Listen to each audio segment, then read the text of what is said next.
आपने मेरे उस प्रश्न का बिल्कुल जवाब नहीं दिया कि अरविंद केजरीवाल जी के घर में रहते हुए आप लोगों ने घर क्यों नहीं दिखाया। कि वो पार्टी है जो कहती थी हम बंगला नहीं लेंगे, तो जिन्होंने 35 साल से भिक्षा मांगी उन्होंने आपको बताया था कि 8,400 करोड़ की जहाज से चलेंगे। यदा यदा ही महिला सांसद अपॉइंटमेंट याचत तदरी केजरीवालस्य वचनद्वयम् लात भूषाणां कमर मध्ये चक्कनामु भंजनम।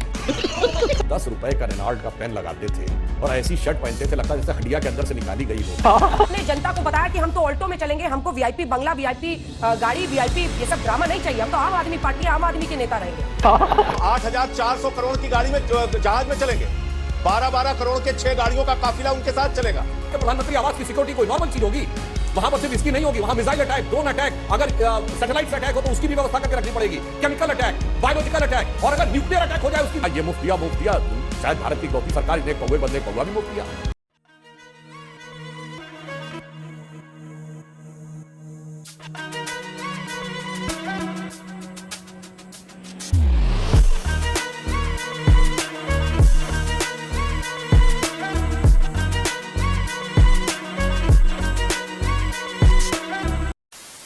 नमस्कार दोस्तों, स्वागत है आप सभी का। आप देख रहे हैं खबरी शो। दोस्तों आज की डिबेट वीडियो होने वाली है बीजेपी के प्रवक्ता सुधांशु त्रिवेदी और दिल्ली वाले सर जी के कट्टर ईमानदार नेता संजय सिंह के बीच में। दोस्तों दिल्ली वाले सर जी के शीश महल को लेकर डिबेट है। डिबेट बहुत मजेदार होने वाली है, आप सुनो अंत तक जरूर देखना। अगर आप चैनल पे पहली बार आए हैं या चैनल को अभी तक सब्सक्राइब नहीं किया है तो चैनल को सब्सक्राइब जरूर कर लेना। चलिए दोस्तों मेन डिबेट स्टार्ट करते हैं। आइए कि आज सुबह आप लोग कर क्या रहे थे।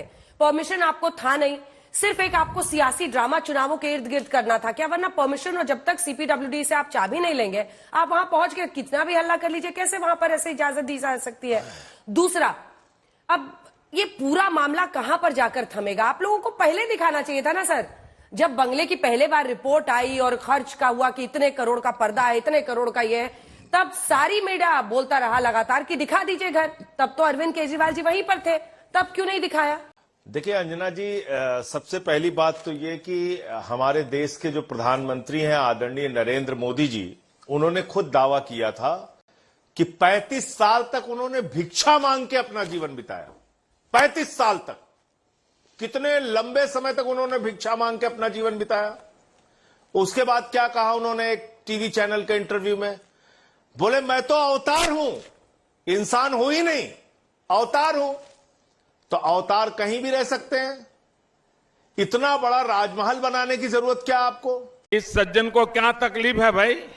जहां तक प्रधानमंत्री आवास का सवाल है, जब हम वहां पर गए कि भाई कितने 100 करोड़ की कालीन लगी हुई है, कितने 100 करोड़ का झूमर लगा हुआ है, 2700 करोड़ का तुम्हारा मकान बना हुआ है, आप उसको भी दिखाइए। 10-10 लाख की पेन हम देखना चाहते हैं। 8,400 करोड़ के जहाज में आप चलते हैं, 12-12 करोड़ की 6 गाड़ियां आपके घेरे में है। अभी हमसे कह रहे हैं कि वो पार्टी है जो कहती थी हम बंगला नहीं लेंगे, तो जिन्होंने 35 साल से भिक्षा मांगी उन्होंने आपको बताया था कि 8,400 करोड़ की जहाज से चलेंगे। कोई सेंस है इस बात की? संजय जी, आपने मेरे उस प्रश्न का बिल्कुल जवाब नहीं दिया कि अरविंद केजरीवाल जी के घर में रहते हुए आप लोगों ने घर क्यों नहीं दिखाया। आपने उस सवाल से बिल्कुल किनारा कर लिया। आज तो सिर्फ एक चुनावी ड्रामा था ना सर। समझ गया मैं।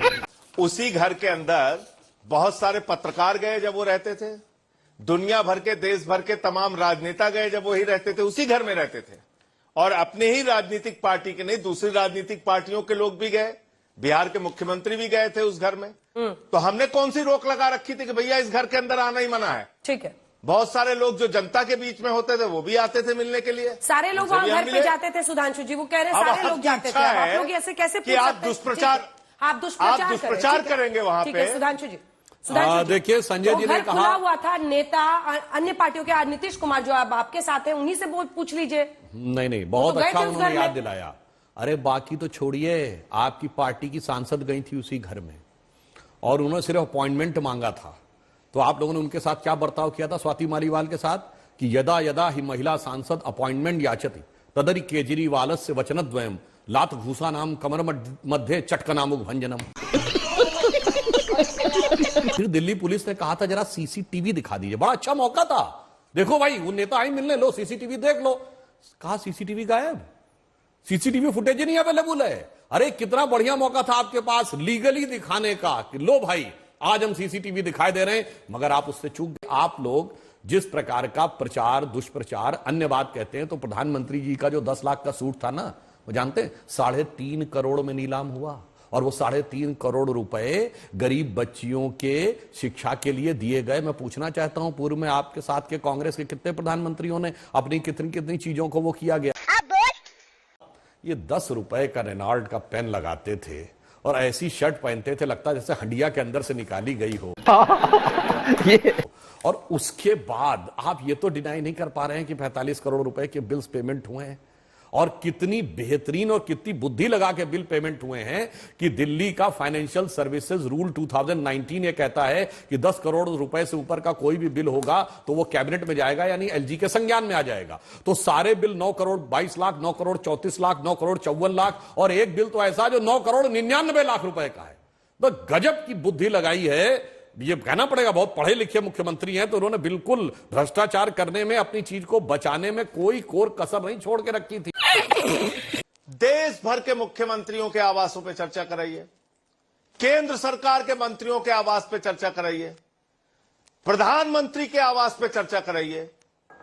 ये टारगेट करके सिलेक्टेड तरीके से अरविंद केजरीवाल के आवास पर 1000 चर्चा होनी है और बाकी सब पे चुप्पी साध लेनी है। देश के प्रधानमंत्री के घर पे 2700 करोड़ रुपए क्यों खर्च हो रहा है? सैकड़ों करोड़ की कालीन क्यों बिछी हुई है? झूमर सैकड़ों करोड़ के क्यों लगे हुए हैं? हजारों जूते उनके पास क्यों हैं? 10 लाख के सूट की आप चर्चा कर रहे हैं, जब आप फंस गए तो उसकी नीलामी करा के नौटंकी कर रहे हैं। अभी बदत है भाई, अभी बदत है। दर्शकों को याद दिलाना चाहता हूं, 27 अक्टूबर 2013 को शाम 4:55 का ट्वीट देखिए जाके केजरीवाल जी का। वो कहते हैं शीला दीक्षित जी के मुख्यमंत्री आवास में 15 एसी लगे हैं, मैंने सुना है बाथरूम में भी एसी लगा है, कौन भरता है इसका बिल? और आगे वो कहते हैं मेरा कलेजा कांप उठता है ये सोचकर कि दिल्ली की 40% जनता जब झुग्गी झोपड़ी में रहती है तो कैसे कोई मुख्यमंत्री इस आलीशान मकान में रह सकता है। तब केजरीवाल जी ने कितने मुख्यमंत्रियों के बारे में पूछा था? बंद करो हाथ जोड़ के। मैं अगर आपने शीला दीक्षित को की सरकार को घेरते हुए उनके कमरों की एसी जनता को गिनवाया था, तो आज आपके पर्दे, आपके घर, मार्बल की कीमत क्यों न पूछी जाए आपसे? दूसरा प्रश्न, आपने ईमानदारी और कट्टर ईमानदारी की एक लकीर खींची। आपने जनता को बताया कि हम तो ऑल्टो में चलेंगे, हमको वीआईपी बंगला, वीआईपी गाड़ी, वीआईपी ये सब ड्रामा नहीं चाहिए, हम तो आम आदमी पार्टी है, आम आदमी के नेता रहेंगे। और फिर आप गिनवाते हैं बार बार कि पीएम का इतना खर्च हुआ, सेंट्रल विस्टा में इतना खर्च हुआ। तो लकीर तो आपने अपनी खुद ही खींची थी ना। और 1000 रुपया आपने पंजाब में नहीं दिया है, यहां आप कैसे कह रहे हैं कि 2100 दे देंगे? क्योंकि आप अभी मौलवियों को भी उनका वेतन नहीं दे रहे हैं। 2 प्रश्न है। मुझे वो किताब दिखाइए जहां पे ये लिखा था कि 35 साल तक भिक्षा मांगने वाले प्रधानमंत्री जो अवतार हैं वो 8400 करोड़ की गाड़ी में, जहाज में चलेंगे। 12-12 करोड़ के 6 गाड़ियों का काफिला उनके साथ चलेगा। कहां उन्होंने कहा था कि हम दिन भर में 3 सूट बदलेंगे, फैशन डिजाइनर की तरीके से फैशन डिजाइनरों को फेल करके 10-10 लाख का सूट पहन के घूमेंगे, लाखों की घड़ी लगाएंगे, लाखों की पेन इस्तेमाल करेंगे। तो जब आप समीक्षा कर, राजनीति में वो भी है, राजनीति में केजरीवाल भी है। तो गया बेटे। प्रधानमंत्री जी के लिए आप जो बोलने का प्रयास कर रहे हैं, मैं आपको बताना चाहता हूं, आम आदमी पार्टी को ऐसी ओछी और बेकार की बातें नहीं करनी चाहिए। 8400 करोड़ रुपए का कौन सा प्लेन है बताइए?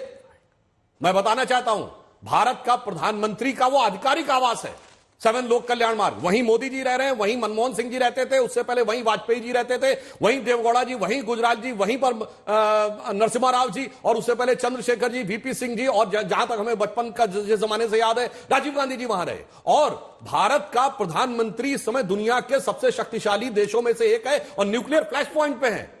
आप क्या बात करने का प्रयास करते हैं? भारत के प्रधानमंत्री आवास की सिक्योरिटी कोई नॉर्मल चीज होगी?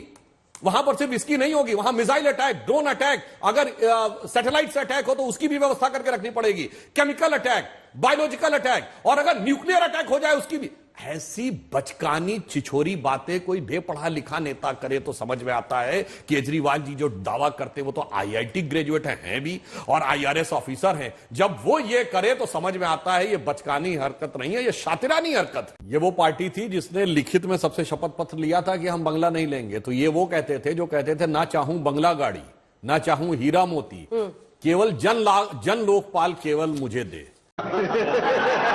अब ये बता दीजिए, और दिल्ली के साथ जो आपने कहा, हाँ बिल्कुल आपने कहा ये मुफ्त दिया, शायद भारत की इकलौती सरकार इसने एक पौवे के बदले एक पौवा भी मुफ्त दिया।